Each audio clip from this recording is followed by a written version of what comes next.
Hi everyone, welcome to another CISSP session, another CISSP topic, uh, NIST 837 Risk Management Framework.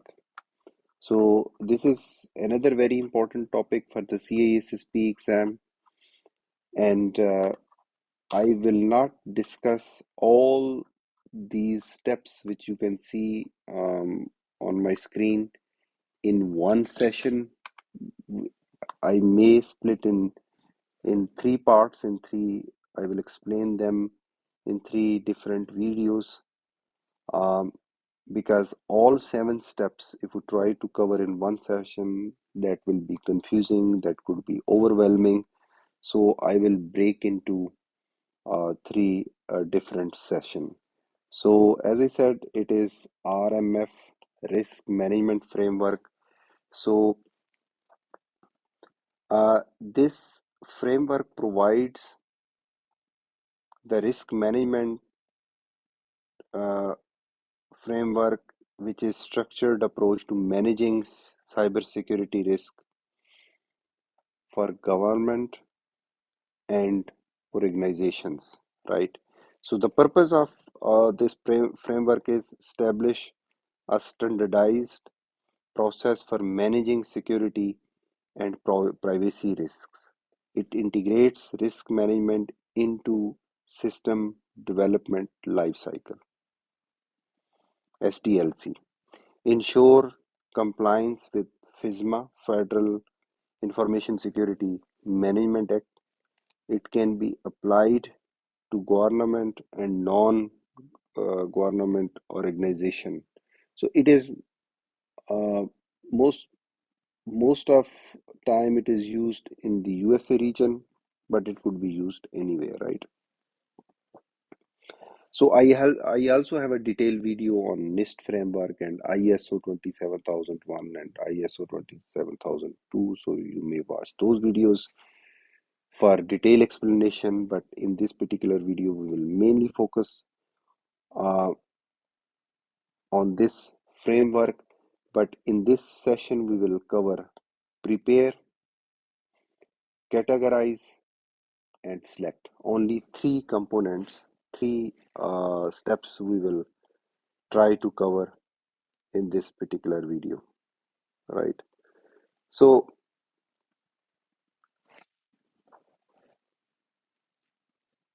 the first step is preparation, prepare. So in this step, we establish the foundation. We need to understand what happens in this phase, right? Before we learn all those steps by heart, if we know some detail about every step, that will always help us to remember all these steps for the CISSP exam. But I would strongly recommend that some detail around these steps we need to understand.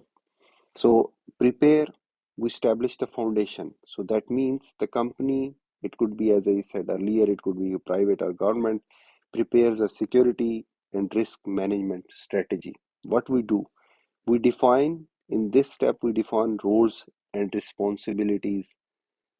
For example, who is security officers, who will be risk analyst, some other important roles uh, which are essentials, right? And second thing, we check or we define our assets, data types, and mission objectives. We need to identify those as well while preparing it, right? We need to also assess risk tolerance, how much risk the organization can accept. So that is also important. So how much risk can be tolerated, how much risk can be accepted. And then system impact level, low, moderate, high, or determined.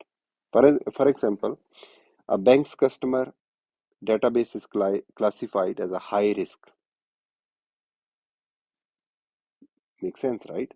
and requires strong encryption and access control. So, because we all know that the customer database for bank is very important. It can be, it is always classified high risk, and it requires strong encryption and access control. Thus, data should not be compromised or should not be accessed by the wrong people. A marketing website might be classified as a low risk since it does not store any sensitive data, right? In this particular case, only availability is important, right? So, website itself is not need to classify uh, high risk, right? So, these things will be considered in prepare phase, right? Roles and responsibility, uh, need to identify asset, data types, risk tolerance, right? System impact levels, whatever it is. So that needs to be prepared in prepare phase. So now the second step would be categorize, right? So we need to categorize now. In this phase, we will uh, systems are classified based on confidentiality, integrity, and availability, right? In some cases, confidentiality is important, as we discussed, that uh, for bank customer data is very confidential, right? And also at same time, integrity, right? If at some certain level, if availability is not there, that's not a big deal. That's not a big issue. But confidential is important. The data should be confidential. It should be encrypted. Appropriate control should be in place, right? Um, Thus, data should not be compromised. And then, along with that, integrity is also important. So, data should not be manipulated. So, by uh, by mistake or intentionally, right? So, these two in CIA tried these um, first two things are very important: confidentiality and integrity. Availability, as I said, if it is moderate or if it is small, a bit compromised, that is still acceptable, right? So, and what we need to then, we need to also determine system impact levels, right? Low, moderate, high. Different risk level require different security protections. As we discussed earlier, public website, company blogs has low confidentiality but high availability. It should always be online, right? If that website is not online, then we will have a problem. So high availability is important.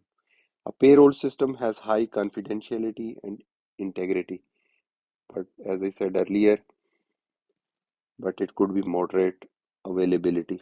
Employees need secure but timely access. So another control is third control is select, choosing security controls, right? What happens in this phase?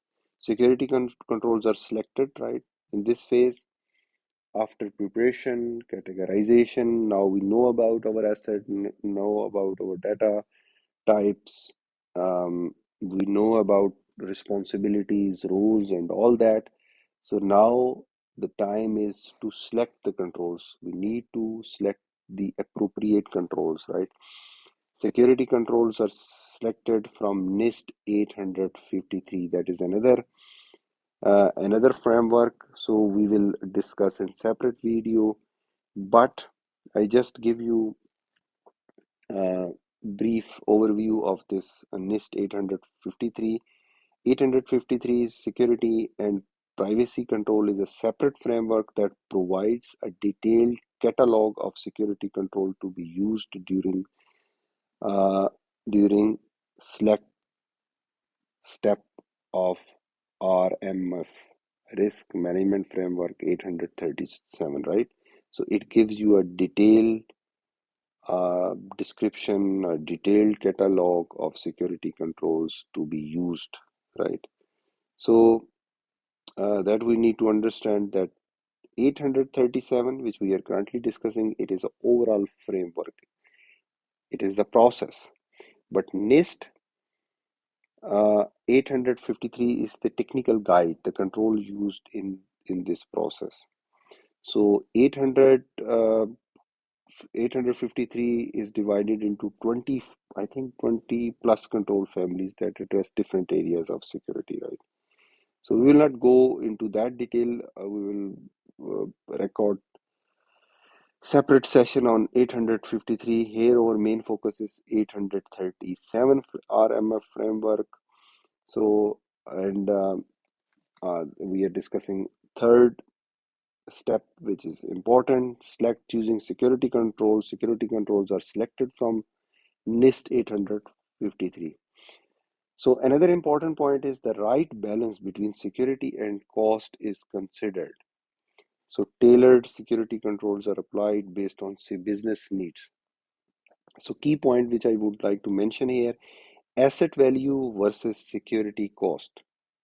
So for instance, if an asset is worth $100,000, security control should not cost $120,000. It should not exceed. That is important.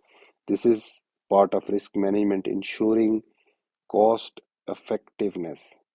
Security measures for customer database, an organization may choose, sorry, not lose, may choose multi-factor authentication, encryption, and data loss prevention, right? For an internal HR system, they may select role-based RBAC and logging, right? So these are the key points. Let me again summarize them.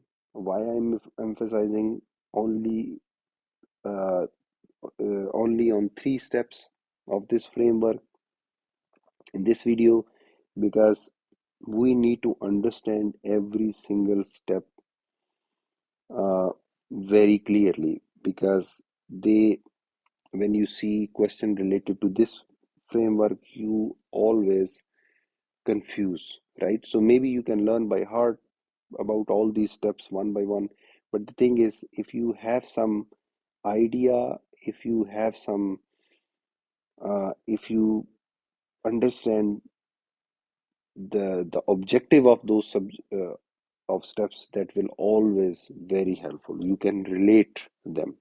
So for instance, let me summarize it. Prepare, as I said, establish security foundation. Here we define roles, we identify our assets, we check our organization risk tolerance, right? These three components very essential while preparing this first step, which is prepare. The second step is categorize, classify system risk, apply CIA tried, define risk impact and levels, right? So we need to classify our asset, and based on that, we need to define our risk impact level, right? As we have discussed, couple of examples: customer data, company, public website. So that needs to be categorized, right? Third thing is select. Select means choose security controls.